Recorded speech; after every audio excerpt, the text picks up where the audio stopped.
नमस्कार, मैं हूं अविनाश कुमार तिवारी और आप देख रहे हैं क्लाउड वेव इंडिया। आपका परिचय आज करवाएंगे एक ऐसे शख्सियत से, एक ऐसे व्यक्तित्व से जो डाल्टनगंज शहर से होते हुए देश विदेश तक में ज्योतिष विद्या में अपना नाम ऊंचा किया है और पलामू का नाम रोशन किया है। बहुत ज़्यादा उम्र के नहीं हैं, बहुत ज़्यादा बड़ा विशालकाय कद काठी के नहीं हैं, उम्र कम है, परंतु एक विशेषता है ज्योतिष को बांचने की और ज्योतिष के जरिए लोगों को मार्ग बताने की, ताकि लोगों के जीवन में एक व्यवस्था बने और उनका मार्गदर्शन होते हुए उनको एक ऐसी दिशा मिले जहां उनका जीवन सुचारू रूप से चल सके।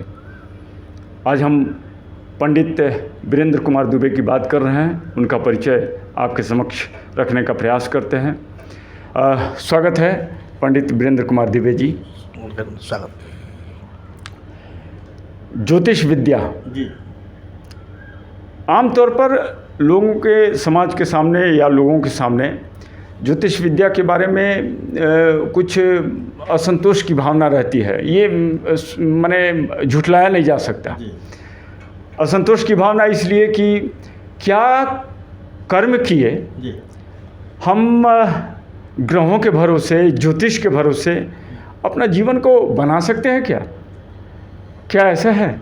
जी हाँ, ज्योतिष शास्त्र के माध्यम से अगर आप सही गाइड लेकर, मार्गदर्शन लेकर आप चलते हैं तो आप निश्चित ही आप अपना भविष्य को ठीक कर सकते हैं। हाँ, पूर्ण तरीके से तो नहीं। जैसे मान लें कि आपके व्यक्तिगत कार्यों में आप परेशानियाँ आ रही हैं, अड़चने आ रही हैं, आपको सफलता नहीं मिल पा रहा है, दिक्कतें हो रही हैं, तो आप कुंडली दिखवा करके उसमें जो पाप वगैरह या कुछ शुभ ग्रह अशुभ ग्रह की दशा चल रही है उसको ठीक करके आप स्थितियों को ठीक कर सकते हैं। कैसे? जैसे मान लें कि फीवर हो गया है तो आप दवा लेकर के फीवर को ठीक करते हैं तो आप उस रास्ते पर चल जाते हैं। उसी तरह से ज़िंदगी की सफ़र में, यात्राएं में जब कोई परेशानियां आती हैं, जो कोई दिक्कतें होती हैं, तो उसमें ज्योतिषीय दृष्टिकोण से मार्गदर्शन लेकर के उसका उपाय करके आप आगे बढ़ सकते हैं।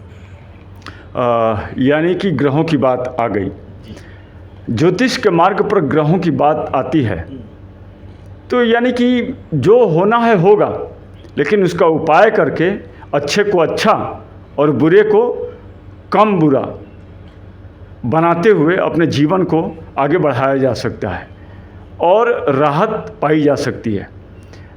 ये ग्रह क्या हैं और कितने प्रकार के हैं? देखिए, ग्रह जो है 9 हैं, 9 प्रकार के ग्रह होते हैं और 12 राशि होती है।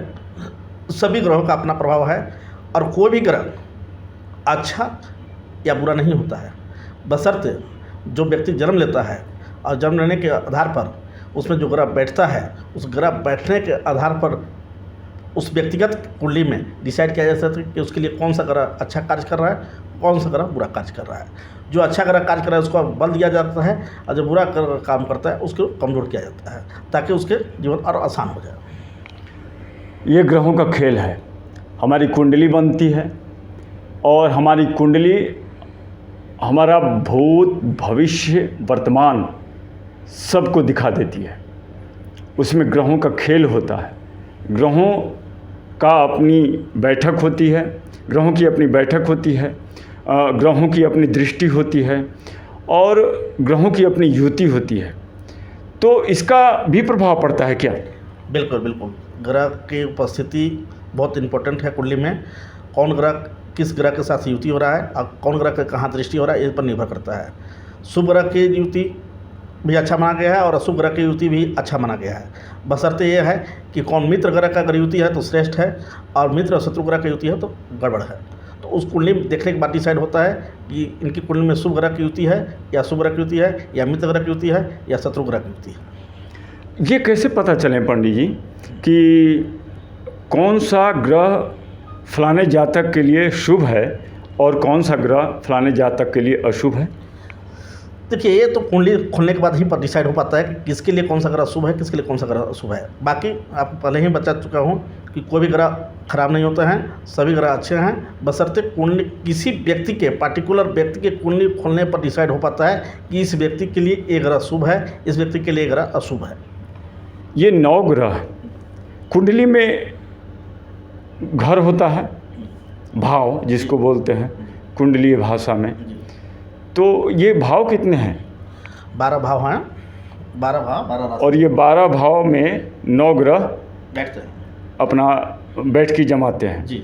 और उससे ये 12 भाव में हमारे लिए कारक कौन सा होता है और हमारे लिए अकारक कौन सा होता है? कारक ग्रहों को हमें के साथ हमारा क्या व्यवहार होना चाहिए और अकारक ग्रहों के साथ हमारा क्या व्यवहार होना चाहिए एक जातक के हिसाब से? देखिए, सभी भाव अपने आप में कारक हैं और सब भाव का एक अपना महत्व है। ये बशर्ते ये देखना चाहिए कि किस उम्र में क्या भाव का दशा चल रहा है, उसके हिसाब से उस पर भविष्यवाणी होती है, उसके हिसाब से उसका उपाय होता है। दूसरा का बात कि जो ग्रह का जो स्थिति है, वो ग्रह जिस भाव में बैठता है, जैसे कि मान लिया जाए कि लग्न, पंचम, नवम एक कारक भाव हुआ, त्रिक भाव हो गया, जैसे कि षष्ठम, अष्टम, द्वादश, तृतीय, ये सब अकारक भाव हुआ। लेकिन अगर कारक भाव की ग्रह दशा चल रही है तो उसका रत्न वगैरह धारण करके उसको और अधिक बल दिया जा सकता है।